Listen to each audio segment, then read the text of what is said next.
Pendidikan merupakan fondasi utama bagi kemajuan suatu bangsa. Melalui pendidikan yang berkualitas dan merata, potensi setiap individu dapat berkembang secara optimal, sehingga berkontribusi positif bagi pembangunan sosial, ekonomi, dan budaya.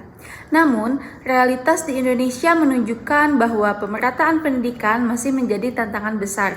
Kesenjangan kualitas dan akses pendidikan antara wilayah perkotaan dan pedesaan, antara Pulau Jawa dan luar Jawa, serta antara kelompok masyarakat berpenghasilan tinggi dan rendah masih terasa signifikan.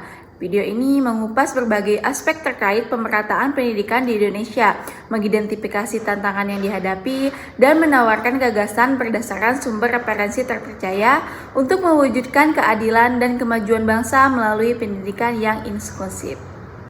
Nah, salah satu akar permasalahan ketidakmerataan pendidikan terletak pada distribusi sumber daya yang tidak seimbang.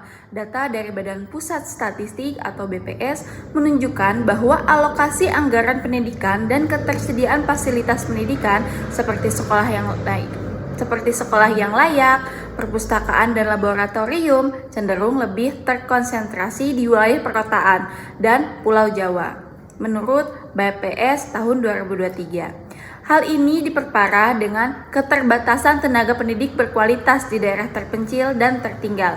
Banyak guru enggan bertugas di daerah dengan infrastruktur yang minim dan fasilitas yang kurang memadai, sehingga menyebabkan kekurangan guru, terutama guru dengan kompetensi yang sesuai dengan bidangnya. Menurut Kementerian Pendidikan dan Kebudayaan tahun 2022. Nah, selain itu, faktor sosioekonomi keluarga juga memainkan peran penting dalam menentukan akses dan kualitas pendidikan anak.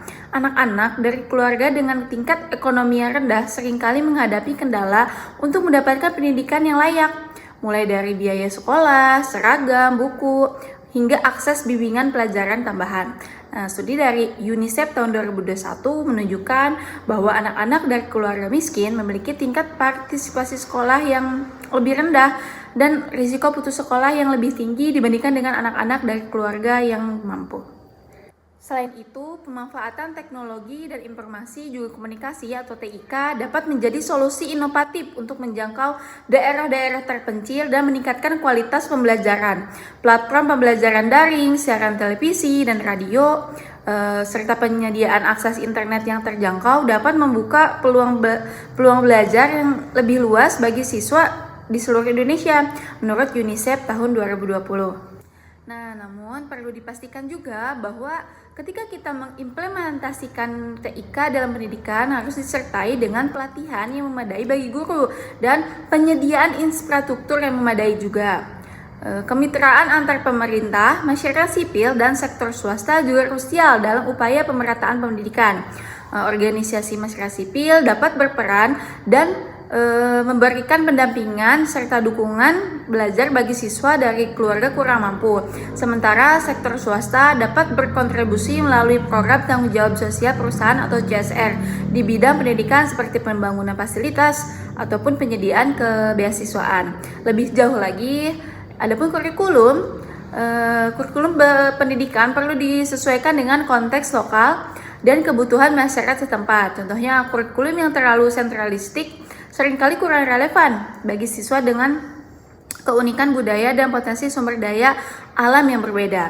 Pengembangan kurikulum yang berbasis kearifan lokal dan mengintegrasikan keterampilan abad ke-21 akan membekali siswa dengan kompetensi yang relevan dengan lingkungan mereka dan mempersiapkan mereka tentunya untuk menghadapi tantangan global, menurut Majelis Nasional Pendidikan.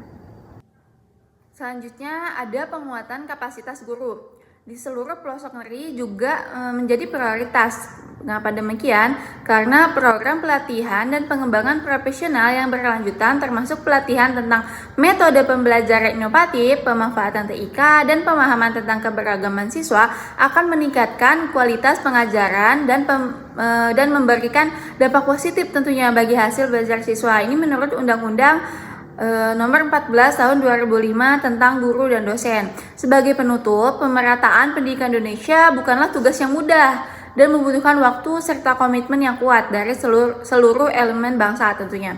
Namun dengan alokasi sumber daya yang adil, pemanfaatan teknologi yang tepat, serta kemitraan yang sinergis, kurikulum yang relevan, dan penguatan kapasitas guru, kita dapat mewujudkan pendidikan yang berkualitas dan inklusif bagi seluruh anak bangsa. Pemerataan pendidikan bukan hanya sekedar keadilan sosial, tetapi juga investasi strategis untuk menciptakan generasi penerus yang cerdas, kompetitif, dan mampu membawa Indonesia menuju kemajuan yang berkualitas. Nah, sampailah kita pada penghujung video tugas esai mengenai tema pemerataan pendidikan di Indonesia. Semoga ilmu yang tadi saya sampaikan dapat bermanfaat untuk kita semua. Mohon maaf apabila ada kesalahan dalam penyampaian kata. Saya akhiri. Wassalamualaikum warahmatullahi wabarakatuh.